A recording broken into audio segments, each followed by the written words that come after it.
نحمده ونصلي ونسلم على رسوله الكريم أما بعد فأعوذ بالله من الشيطان الرجيم بسم الله الرحمن الرحيم أنا عمرو بن عاص قال لما ألقى الله عز وجل في قلب الإسلام قال أتيت النبي صلى الله عليه وسلم ليبايعني فبسط يده إلي فقلت لا أبايعك حتى يغفر لي إلى آخره كما قال عليه الصلاة والسلام۔ امام احمد بن حنبل رحمۃ اللہ علیہ نے حدیث روایت کی سنن احمد میں۔ آج میں عزیزان من میرے محترم سامعین، اللہ رب العزت کے احسان اور کرم نوازی سے آج میں آپ حضرات کے سامنے ایک اہم عنوان یعنی کہ اسلام جو کفر کے زمانے میں جتنے بھی گناہ ہوئے اسلام کے لانے سے تمام گناہ معاف ہو جاتی ہیں، یعنی قبول اسلام پر تمام گناہوں کی مغفرت ہوتی ہے۔ فرمایا عمرو بن عاص قال لما القى الله عز وجل في قلب الاسلام، حضرت عمرو بن عاص رضی اللہ تعالیٰ سے روایت ہے کہ جب اللہ تعالیٰ نے میرے دل میں اسلام کی حقانیت ڈال دی تو میں آپ صلی اللہ علیہ وسلم کے پاس حاضر ہوا تاکہ آپ صلی اللہ علیہ وسلم مجھے بیعت فرما لیں۔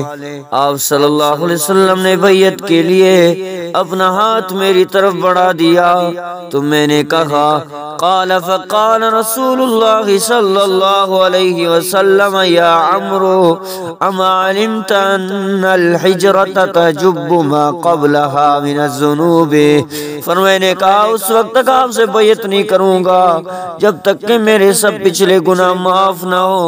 تو آپ صلی اللہ علیہ وسلم نے فرمایا اے عمر کیا تمہیں خبر نہیں کہ ہجرت سے پہلے سب گناہوں کو ختم کر دیتی ہے؟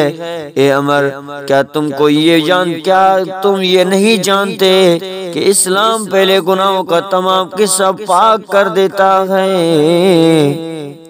یعنی جو بھی تو نے گناہیں پہلے کی تھی کفر کے حالت میں اسلام لاتے ہی تمام گناہیں ختم ہو۔ سبحان اللہ۔ قرآن کریم نے رحمت کے اس عفو و کرم کے قانون کو ان الفاظ میں بیان کیا۔ سورت کا نام سورت انفال، آیت نمبر 38 میں اللہ کریم نے اعلان فرمایا قل للذین کفروا ینتہوا یغفر لهم ما قد سلف او کما قال اللہ تبارک و تعالی، فرمایا آپ کافروں سے کہہ دیجئے میرے محبوب صلی اللہ علیہ وسلم اگر وہ اپنی حرکتوں سے اب بھی باز آ جائیں تو ان کے پچھلے قصور سب معاف کر دیے جائیں گے۔ ہاں یہ 100 سال کا کافر ایک دفعہ اگر قرآن وہ اسلام لاتا ہے تو وہ بھی اچھے خاصے مسلمان بن جاتے ہیں، ان کے سارے گناہ معاف ہو جاتے ہیں۔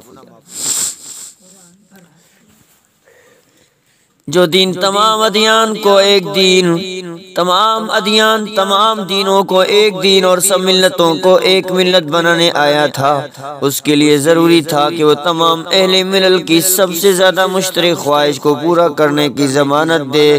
یہ ظاہر ہے کہ مذہب کی تلاش صرف اس لیے ہے کہ بندے کو اپنے خالق کے قہر سے نجات حاصل ہو جائے، اور فطرتاً یہی ایک گناہگار کی سب سے بڑی خواہش ہونا بھی چاہیے۔ اس لیے اسلام اس کا اعلان کرتا ہے کہ اے ملک و ملت و نسل و رنگ والو، جو گناہ بھی اس آغوش میں جتنے بڑے گناہ کے بیچ میں آ چکے ہو اس کے گناہوں کی مغفرت نجات عبدی کے لیے ضامن ہوگا، لیکن اسلام قبول کرنا اس کا کام، گناہوں کو معاف کرنا اللہ کہتا ہے میرا کام ہے۔ عزیزان من میرے محترم سامعین، اللہ تبارک و تعالیٰ سے دعا ہے رب العالمین ہم سب کو عمل کرنے کی توفیق عطا فرمائے۔ تو آپ صلی اللہ علیہ وسلم نے فرمایا اے عمر رضی اللہ تعالیٰ عنہ یہ کیا میں نے عرض کیا میں کچھ شرط لگانا چاہتا ہوں؟ فرمایا کیا شرط لگانا چاہتے ہو یا رسول اللہ؟ تو میں نے کہا یہ کہ میرے سب گناہوں کی مغفرت ہو جائے، تمہیں بیعت کرنے کا، یا تو میں نے شرط لگایا یا رسول اللہ میرا شرط ہے بیعت کروں گا اس وقت جب میرے سب گناہ معاف ہو جائیں۔ تو آپ صلی اللہ علیہ وسلم نے فرمایا اے عمر رضی اللہ تعالیٰ عنہ، کیا تمہیں خبر نہیں کہ اسلام تو کفر کی زندگی کے گناہوں کا تمام قصہ ہی پاک کر دیتا ہے، اور ہجرت بھی پہلے تمام گناہ ساقط کر دیتی ہے، گراتی ہے، اور حج بھی پہلے سب گناہ ختم کر دیتی ہے۔ جو حج کرتا ہے اس کے بھی سب گناہ معاف ہو جاتے ہیں، جو ہجرت کرتا ہے اللہ کے لیے اس کے بھی تمام گناہ معاف ہو جاتے ہیں، اور جس نے اسلام سے کفر سے ہجرت کر کے اسلام میں آ گیا اس کے تمام گناہوں کا قصہ صاف ہو۔ یہ دور وہ تھا جب آپ صلی اللہ علیہ وسلم سے زیادہ پیارا، آپ صلی اللہ علیہ وسلم سے زیادہ بزرگ و برتر میرے نظروں میں کوئی اور باقی نہ رہا تھا۔ آپ صلی اللہ علیہ وسلم کی عظمت کی وجہ سے میری یہ تاب نہ تھی کہ کبھی آپ صلی اللہ علیہ وسلم کو نظر بھر کر دیکھ سکتا۔ اگر مجھ سے آپ صلی اللہ علیہ وسلم کی صورت پوچھی جائے تو میں کچھ بھی نہیں بتا سکتا، کیونکہ میں نے کبھی پوری طرح آپ صلی اللہ علیہ وسلم کو دیکھا ہی نہیں۔ کاش اگر میں اس حال میں مر جاتا تو امید ہے کہ جنتی ہوتی۔ اس کے بعد ہم کچھ چیزوں کے متولی بنے اور نہیں کہہ سکتے کہ وہ ہمارا حال ان میں کیا رہا۔ اور یہ تیسرا دور زندگی تھا۔ اچھا دیکھو، جب میری وفات ہو جائے تو میرے ساتھ کوئی نوحہ کرنے والی عورت نہ جانے پائے، اور نہ زمانے جاہلیت کی طرح آگ میرے جنازے کے ساتھ ہو، اور جب مجھے دفن کر چکو تو میری قبر میں اچھی طرح مٹی ڈال، اور جب فارغ ہو جاؤ تو میری قبر کے پاس اتنی دیر ٹھہرنا جتنی دیر اونٹ نہر کر کے اس کا گوشت تقسیم ہو سکتا ہے، تاکہ تمہاری وجہ سے میرا دل لگا رہے، اور یہ معلوم کر لوں کہ اپنے پروردگار کے بھیجے ہوئے فرشتوں کے سوالات کے جوابات کیا دیتے ہیں۔ حضرت عمر کی گزارش تھی۔ اللہ تبارک و تعالی سے دعا رب العالمین عمل کرنے کی توفیق عطا فرمائے۔ وآخر دعوانا الحمدللہ رب العالمین۔